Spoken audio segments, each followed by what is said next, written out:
কুরবানি তো করবই আমি, যেমন সামর্থ্য কেনার পশু, তার চেয়েও বড় কুরবানি আমার নিজের ষড়রিপু।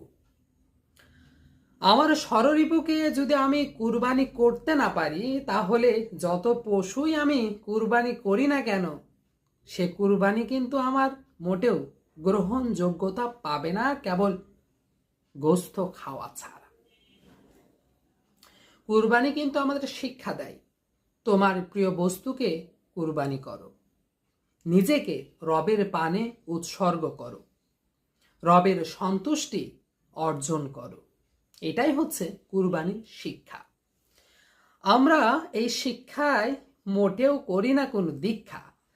আমরা নিজেদের মন মতো সামর্থ্য অনুযায়ী হাটে যাই, পশু কিনি, অতএব সেই কুরবানিকে জবাব করি।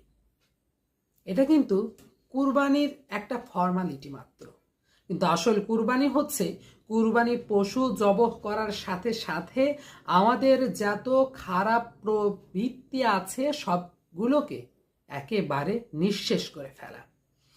আমাদের কুরবানির পশুর সাথে সাথে আমার নিজের অহমিকা বোধকেও কুরবানি করে ফেলা, তবেই হবে সফল কুরবানি।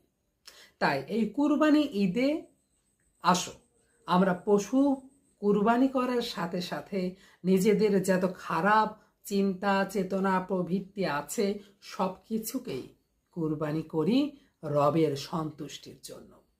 সবাইকে কুরবানির অগ্রিম শুভেচ্ছা রইল।